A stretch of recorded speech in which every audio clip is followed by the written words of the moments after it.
Mun nañoo move to the game against Gabon. Boobu ñoom lañ war a am on Tuesday, which is also a very interesting game. Ba pare group bi ñu mu turning out to be, if we win against Gabon, we can move all the way to second place. Yeah. So affaire bi so de lifi naa gudde ma ne ko jeexaa gudde. Yeah, good. So Gabon la ñu am Gabon we have. Yeah. Yeah, Gabon, we have a little bit of history with them. Last Africa, like our first African Cup of Nations participation, we were in the same qualification group with them. We played 2 legs, one in Gabon and one in the Gambia. They won the one in Gabon and we won the one in Gambia, 2-1, 2-1. So it was kind of at the deadlock, those 2 fixtures.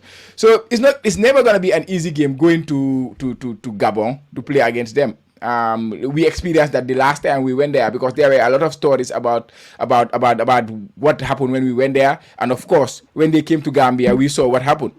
So it's gonna be a very, very daunting task to go there and get a win. So it's not a game that we should take lightly, Chair. What's your take on this game upcoming against Gabon? Game bi xam nga ne Thiam comme ni nga ko waxee rek ni ko gëm jël lightly because xam nga dëgg la we might not be ready to qualify to the World Cup given the start we have. For example, who knows? But then at the end of the day, coach bi dafa need game bi because of mu ngi start.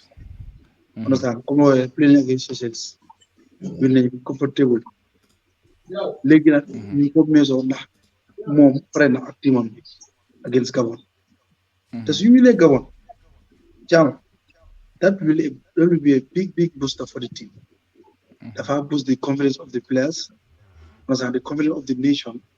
Après coach bi dafa tax mu lean waaye mu gën a dëju si système ci toogam léegi lu wa play place lañ ko nam understand am na right now ñu si first phase xam nga te ñu na play ni coach bi ngay garaaw lu no kene coach bi ay na de kene ni understand daaw saa ngi am muy place muy even his technical side ak GFF ak ñun fans understand am nañu am daaw waaye su confirm against Gabon play a good football understand nga mu win understand na go over the line rek with a good football then nañ ne wow I think there is something in him xam nga so game lu mu rëy pour Gambia si coach la gën a rëy pour ma coach dafa war a jaral lu nekkal ko game bi nii ñu play good football après ñu win because loolu moo ko may doole moo ko may autorité si team bi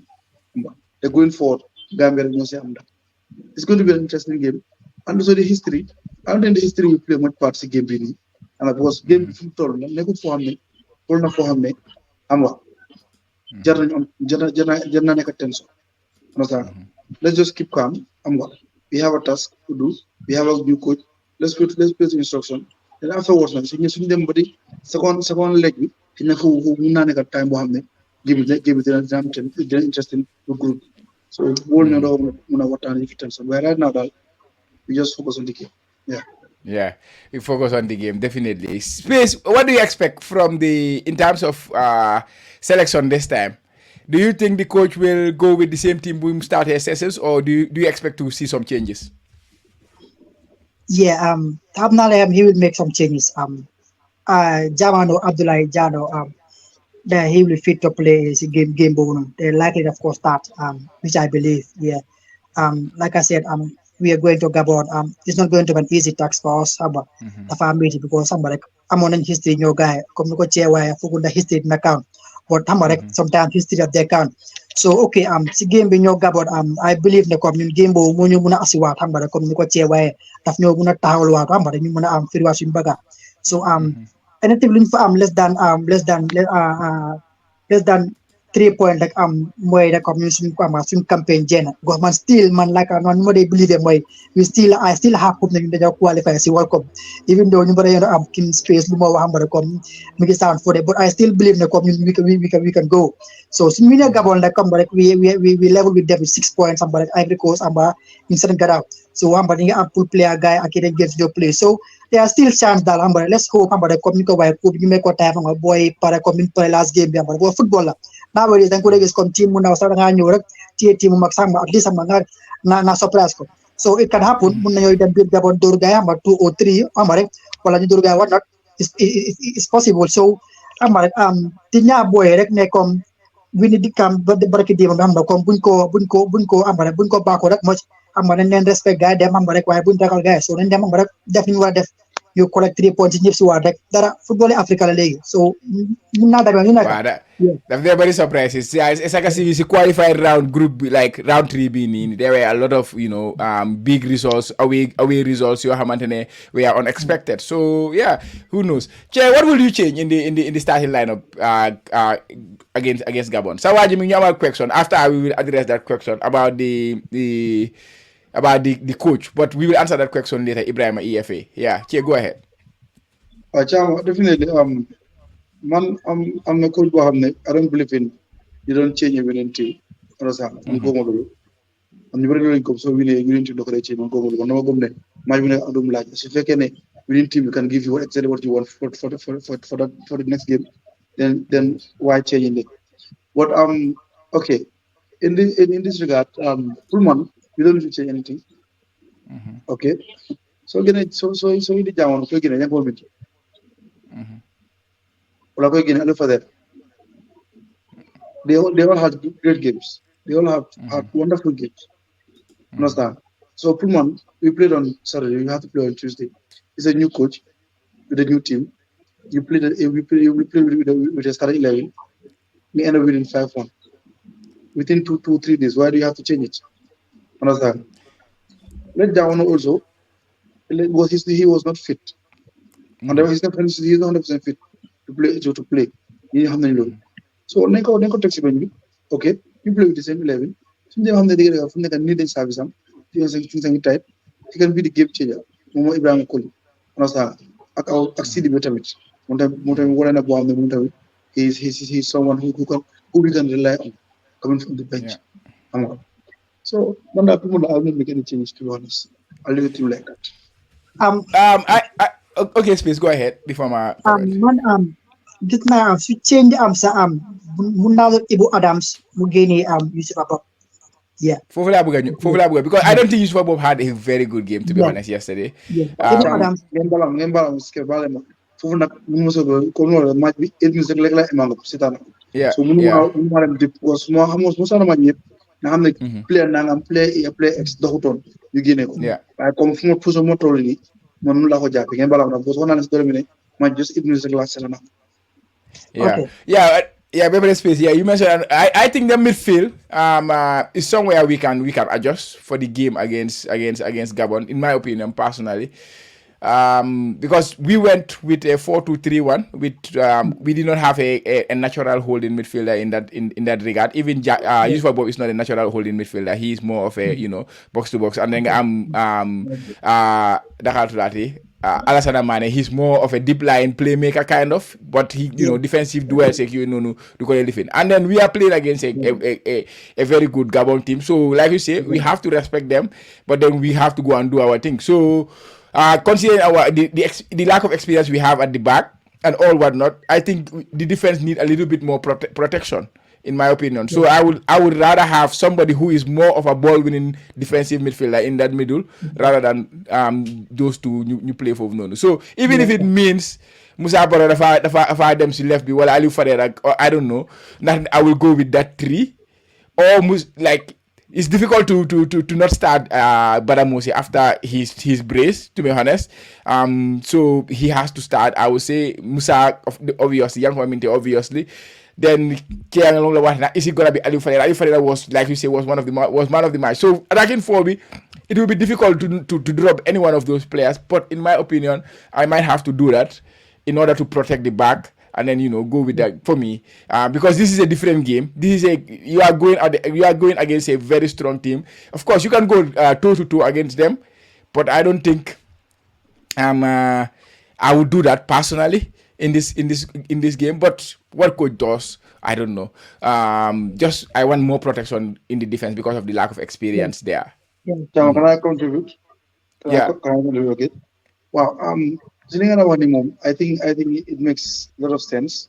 Understand? Yeah, man d'accord na. So man la d'accord na Ibu Adams. Okay. You ñu génnee Badamus man solo ma ci ñu lay make. Okay, because this kind of games normally man dama comme ne match bi sama xaar rek dañ la game bi decide. So comme ni nga waxee rek la if we can was Lamina rek is something else in midfield and his brother also. And so they have the other player from Saint Etienne won the flank player the score Aubameyang. the flank No. player No. The other kala. among he's a very good he's very skillful very good player. Yeah. Aubameyang moo ñu score biir guy seen biir dëkk the other guy who scored ñoom ñaar la gisoon naa ak no yeah 2-1 bi Saint Etienne. Yeah, moo score first goal bi Aubameyang score second goal bi. Yeah. Moom la. He's very skillful ku mun a play la he's a very good player. Understand? So yeah, we need that protection in defense. Understand? Then swing push it. Understand? Force out. After 1 hour, then you gis ne okay game bi nañu jox ñu xool ñu game bi jox ñu demee ak loolu su fekkee ne game bi joxuñu pour ñu ibbeeku gën a dem ñu bañ a ibbeeku dañu su fekkee def jox ñu ibbeeku da nga football moom da nga prépare rek boo soo demee loolu game bi jox rek loolu ngay demee loolu ngay jël. Yeah, Dennis Buanga. Du ko. Wow. Yeah. So man because if you play Musa, man Solomon law, I will play Musa up front. Okay. Then I'll assign Odera and Kini Minte. Always Musa mu ñëw mu drop si biir ñu am 4 nga gis ne defender yi dañ leen jot dilemma pour gars yi kenn gën a ñëw jël ko. Okay. So kenn jël si wut Musa dina am boole free mu toon face defense line bi fekk Minte ak Kini ak Fadera nañ daw si channels. Okay, su fekkee ne Musa dafa ñu jël si bool defender topp ko. Okay, space dina behind Fadera mbaa ñoo ko Minte they can run in that space. Beneen option bi mooy if they put 3 in midfield if Musa comes in dañoo am 4 so dañu na outnumber in midfield. So pour ñu possess ball bi génne ko yóbbu ko wide or yóbbu ko in front dafa easy ak ñun. Understand? So either way is daal with Musa being there is going to be to our advantage. So fekkee ne moom pare naa play ak team bi okay ñëw drop ci space bi jël ball make a quick turnover xam nga things like that dina easy ak ñu because nañ jox ñi tough time because who to handle. Understand? Dañoo am problème trop mu ñëw control plus su dee dañoo ko football bu gaaw yeah that's my opinion. If I was the coach comme according to yéen li ngeen ko waxee noonu lay approach but Jaguar will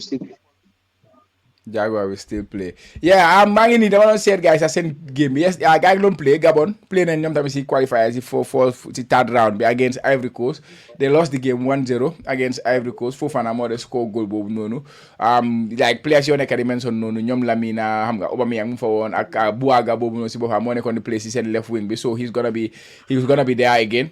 So yeah, it's gonna be very interesting. ñoom 4-3-3 la guy play si game boobu noonu ñoom itamit so say like formation boobu like you don't wanna lose the midfield battle daal like you say Lamina like he's a very good midfielder. He was one of the best midfielders in the Premier League I would say.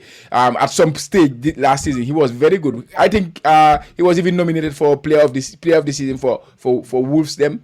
Mooy ka Wolves xam nga last season nga am a very good period si Premier League bi ak yooyu noonu so it's not gonna be an easy midfield battle so war nañoo lifin ak gars yi si lifin boobu noonu yeah Che nga daa war a dem so yeah do you have anything to say before nga dem Chama again balance I need to do something very very urgent and important I comme ni ko waxee rek understand Gambia Gabon beneen match la ñu ngi ko xaar booy daal li gaaw na moom dal na xel nit ñi tamit fan tamit nañ rali bi dem borom ku si téye ku si ñaan ñu si cooji téye ña nga si alal bi tamit def ñu war a def understand Gambia rek la Gambia dem kan so yàlla baax na booy si déwoo booy si nañ gën a push rek na ku nekk xëyee place loolu mooy dimbale team understand ku nekk push su boo xëyee place rek da nga push sa team bi going forward daal but I'm very optimistic ne you can have a good results in Gabon this time. Yeah, inshallah. So game is tomorrow. It's Tuesday. 7 p.m. GMT.